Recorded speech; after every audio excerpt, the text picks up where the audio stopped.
우리는 다들 디지털 세상, 그러니까 평평한 지구에 살고 있다고 생각했잖아요. 그쵸? 근데 사실 세계 경제를 쥐락펴락하는 건 보이지 않는 코드가 아니에요. 바로 이 지도 위에 떡하니 버티고 있는 길목들이죠. 자, 지금부터 지리가 어떻게 다시 세계 권력의 심장부가 되고 있는지 그 비밀의 지도를 저랑 같이 한번 펼쳐보시죠. 모든 이야기의 시작점은 바로 여기, 이 좁디 좁은 물길, 호르무즈 해협입니다. 여기가 그냥 바다로 보이세요? 아니에요. 여긴 전 세계 에너지 공급의 말 그대로 경정맥입니다. 만약에 이 혈관이 딱 막혀버린다? 그럼 세계 경제는 그냥 그 자리에서 마비되는 겁니다. 바로 이 숫자, 20%. 이게 바로 호르무즈 해협이 가진 힘의 크기입니다. 전 세계가 하루에 쓰는 석유 있잖아요. 그중 무려 5분의 1이 바로 이 좁은 길 하나를 통과한다는 거예요. 그러니까 우리가 매일 쓰는 전기, 차에 넣는 기름값이 전부 다 이곳 상황에 달려있다. 바로 이 말입니다. 자, 그럼 만약에 이 해협이 딱 하루만이라도 막히면 대체 무슨 일이 벌어질까요? 보세요. 유럽의 천연가스 가격이요. 불과 며칠 만에 거의 2배로 그냥 뛰어버릴 수 있어요. 이게 그냥 숫자 노름이 아니에요. 전 세계 공장이 멈추고 당장 우리 지갑이 통 비게 되는 정말 현실적인 위협이라는 거죠.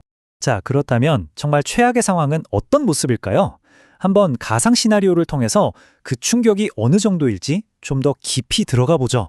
한번 상상해 보세요. 아주 작은 군사적 충돌 하나가 거대한 도미노를 쓰러뜨리는 거죠. 이란이 호르무즈 해협을 딱 막아버리고 카타르의 에너지 시설을 공격하는 바로 그 순간 국제 유가는 순식간에 50%나 폭등하면서 이거 뭐 전 세계 경제에 거대한 폭탄 하나를 터뜨리는 거나 마찬가지인 상황이 되는 겁니다. 이렇게 지리가 새로운 무기가 되어버린 시대.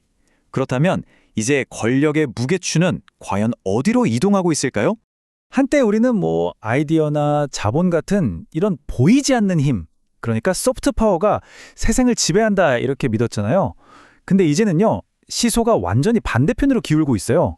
세계 경제의 판도를 결정하는 건 결국 석유나 광물처럼 손에 딱 잡히는 하드 자산을 과연 누가 쥐고 있느냐, 바로 이 문제로 돌아온 거죠. 한 전문가가 이런 말을 했죠. 이제 에너지와 광물은 더 이상 그냥 돈으로 사고 파는 상품이 아니라는 겁니다. 이건 국가의 운명을 걸고 싸우는 협상 테이블에서 상대방을 꼼짝 못하게 만드는 아주 강력한 협상 카드이자 지렛대가 된 거예요. 그러니까 이게 무슨 말이냐면요. 핵심 자원을 다른 나라에 기댄다는 건 그냥 좀 경제적으로 손해본다. 이 정도 수준의 문제가 아니라는 거예요. 당장 첨단 반도체 공장에 멈춰설 수 있고요. 국방력은 약해지고 결국에는 국가의 미래 전체가 송두리째 흔들릴 수 있는 아주 심각한 안보 위기로 직결되는 거죠. 근데 이 전쟁이 에너지 분야에만 있는 게 아니에요. 지금부터 세계 곳곳에 숨어 있는 또 다른 병목 지점들이 어디인지 한번 샅샅이 훑어보겠습니다. 가장 대표적인 예시가 바로 히토류죠.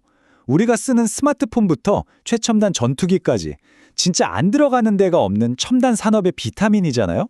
근데 이 자원의 무려 90%를 중국에 꽉 쥐고 있는 겁니다. 실제로 중국은 이 막강한 카드를 무기 삼아서 미국과의 무역전쟁에서 유리한 고지를 차지하려고 했었죠. 어떤 전문가는 중국의 히토류 수출 금지 조치를 가장 효과적인 경제전쟁이었다. 이렇게까지 평가합니다. 이게 뭘 의미하겠어요?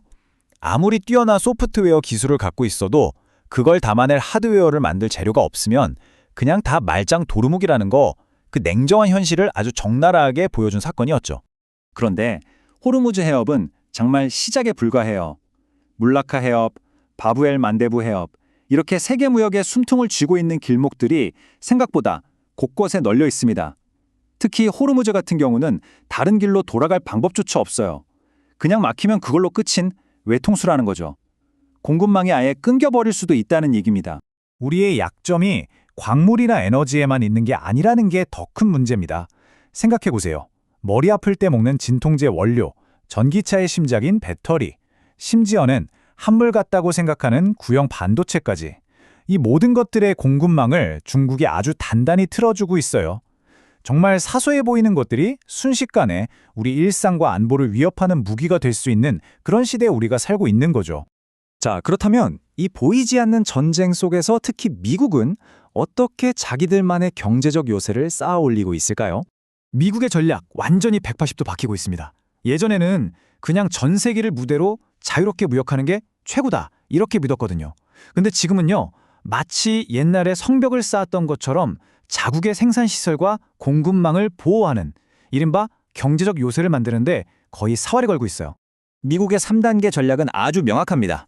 첫째, TSMC 같은 해외 기업들을 막 끌어들여서 미국 땅에 반도체 공장을 짓게 하고요. 둘째, 프로젝트 볼트 같은 걸로 핵심 광물을 국가 차원에서 그냥 창고에 쌓아두는 겁니다. 그리고 마지막으로 호주 같은 든든한 동맹국들이랑 손잡고 중국 의존도를 어떻게든 낮추겠다 이겁니다. 금액을 한번 보세요. 무려 120억 달러. 우리 돈으로 환산하면 약 16조 원입니다. 16조 원! 이 어마어마한 돈이 바로 미국이 핵심 광물 비축 작전, 프로젝트 볼트에 쏟아붓는 초기 자금이에요. 이건 단순한 투자를 넘어서 자원 안보를 위해서라면 어떤 대가라도 치르겠다. 이런 강력한 의지를 보여주는 거죠. 하지만 이렇게까지 노력하는데도 과연 쉬운 무역의 시대는 정말로 끝난 걸까요? 앞으로 넘어야 할 산이 아직도 첩첩산 중입니다. 어떤 과제들이 남아있는지 한번 짚어보죠. 보세요. 새로운 공장 하나 짓는 데만 몇 년이 걸리는 정말 가파른 오르막길이고요. 또 그 길을 오르다 보면 기존에 쌓아뒀던 자원을 다 써버릴 수도 있는 그런 위기도 곳곳에 숨어 있어요. 그리고 무엇보다 저 정상 근처에는 여전히 중국이라는 거대한 장벽이 떡하니 버티고 있단 말이죠. 이건 어쩌면 수십 년이 걸릴지도 모르는 아주 길고 험난한 등반인 셈입니다. 그런데 여기엔 또 다른 딜레마가 숨어 있습니다. 한 전문가가 정확히 짚어냈는데 미국처럼 투명한 시장 경제에서는 이런 공급망 위기로 발생하는 비용이 곧바로 소비자에게 넘어가거든요. 기름값이 미친 듯이 오르고 마트 물가가 감당이 안 되고 이런 고통을 국민들이 직접 피부로 느끼기 시작하면 정부는 어마어마한 정치적 압박을 받을 수밖에 없게 되는 거죠. 이 로드맵이 보여주는 것처럼 경제 회복력을 갖춘다는 건 단거리 경주가 아니라 긴 마라톤과 같아요. 지금 당장은 외부 충격에 아주 취약한 상태죠. 하지만 5년쯤 지나면 주요 프로젝트들이 돌아가기 시작하면서 숨통이 좀 트일 겁니다.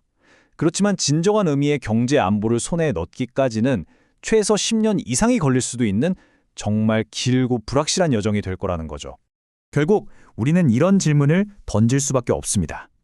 더 이상 싸고 편리한 무역을 당연하게 여길 수 없는 이 새로운 시대에 과연 우리 그리고 여러분은 안보라는 가치를 위해 얼마만큼의 대가를 치를 준비가 되어 있을까요?